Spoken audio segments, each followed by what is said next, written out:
sa akong mga pinalanggang katawhan sa Davao del Norte.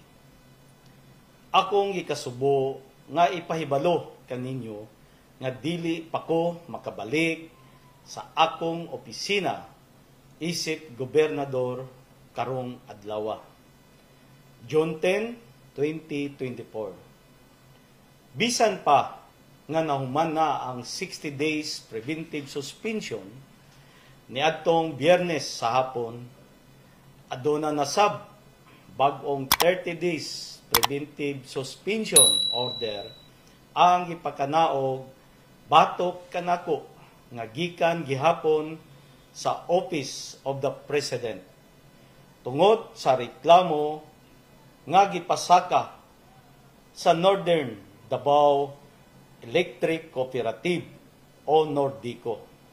Ang atong pakigbisog alang sa supisyente o barato nga kuryente para sa mga lungsod o siyudad sa Distrito 1 o Island Garden City of Samal nagsugod pa kini ni adtong 2019. Unsay hinungdan sa atong pakigbisog? Kini tungod daghang mga konsumante gikan sa nagkalaing-laing barangay, lungsod o syudad, lakip na ang mga business group o uban pang sektor sa katilingban ang nagreklamo nga daghan na kaayo ang mga appliances nga nangaguba, mga negosyong apektado tungod sa kanunay nga brownout ug mahal nga singil sa kuryente. O dili nato kalimtan nga daghan na ang mga nangamatay tungod sa pakigbisog aron makaangkon kita og di kalidad nga supply sa kuryente. Aduna kitay gihimo nga mga negosasyon tali sa Nordico aron masulbad kini nga problema. Nga adunay dakong epekto sa mga negosyante o labi na gyud sa mga ordinaryong konsumante. Tungod kay wala masulbad ang problema pinaagi sa formal nga diskusyon, ipasaka nato kini sa national level. Ang atong hangyo nga hatagan kita og maayo nga electric utility giaprobahan sa Kongreso ug Senado niadtong 2022. Kini mao ang House Bill number 10554. Apan sa dili mahibal-an nga rason kini nabito niadtong July 2022. Bisan pa man niini nga wala ta mawadi og paglaom kay upat na sab ka mga balaod nun ang gipasaka sa atong mga kongresista sa Kongreso. Kini mao ang House Bill number 6740, House Bill number 5077, House Bill number 7047 ug House Bill number 6995. Gani niagi na kini sa committee hearing ubos sa committee ni Congressman Gus Tambunting o sa Senado sa committee ni Senator Rapi Tulfo. Og nanghinaot kita nga adunay maayong resulta sa atong pakigbisog alang sa kayuhan sa katawhan sa Davao del Norte. Bisan pa man sa atong kaayo nga katuyuan ang inyong ubos nga alagad gipahamtangan sa dili makatarunganong 30 days preventive suspension tungod sa akong pagsuporta sa mga mulo sa katawhan o sa mga negosyante. Gikan sa mga nagkalaing-laing apektadong barangay, lungsod o syudad sa tibuok probinsya. Isip inyong napili nga gobernador o representante sa katawang Dabawnon. Dawato nako kini nga dakong hagit.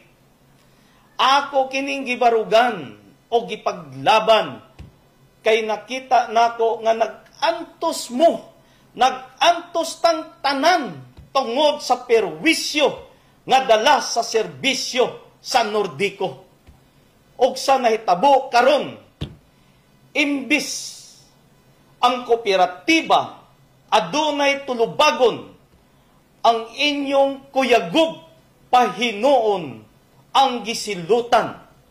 If this is the price that I have to pay in the name of public service, so be it.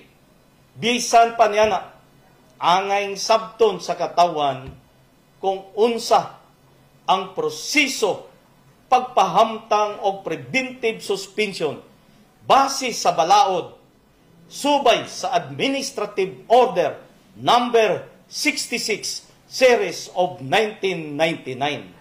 Mga minahal kong Dabawnon, kamo na ang maghukom. Ang akong pakigbisog aron mapanalikdan ang inyong katungod o paghatag og tubag sa inyong mga mulo og sentimento aron aduna kitay supisyente og barato nga supply sa kuryente sa probinsya kabahin sa akong gipanumpaan nga katungdanan. Kita nasayot nga kining tanang mga panghitabo, plano sa mga tao nga adunay political o personal nga interes aron pugngan ang paghatag nato og tinuuray og kinasing-kasing nga serbisyo para kaninyo. Dili nato masiguro nga matapos na ang atong mga pag-antos pagkahuman sa 30 days preventive suspension.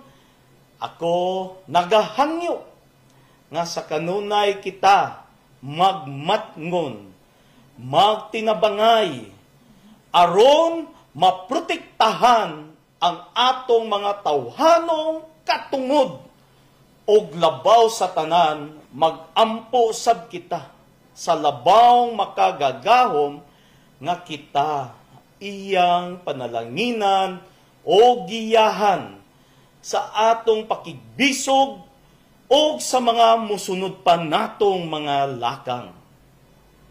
Ako nagaawhag kaninyo nga mobarog o magkahiusa para ipadayon ang atong mga nasugdan aron makaangkon kita og supisyente og barato nga supply sa kuryente sa probinsya sa Davao del Norte. Sobra na ang pagpanghasol sa Nordico sa tanan. Labi na sa mga ordinaryong konsumante, kanunay nga brownout, kulang nga supply, o sobra kamahal nga singil sa kuryente. Bisan paman sa naitabo karon kanako o bisan unsa pang matang sa opresyon, pagpangabuso o pagpangdaog-daog ang ilang buhaton batok kanako, dili gyud ta mohunong ug dili gyud ta magpakahilom hangtod nga makabot nato ang gitinguhang hustisya ug kalampusan. Mabuhay ang demokrasya, mabuhay ang gawas ng Pilipino. Kini nga pakigbisog natong tanan. God bless us all.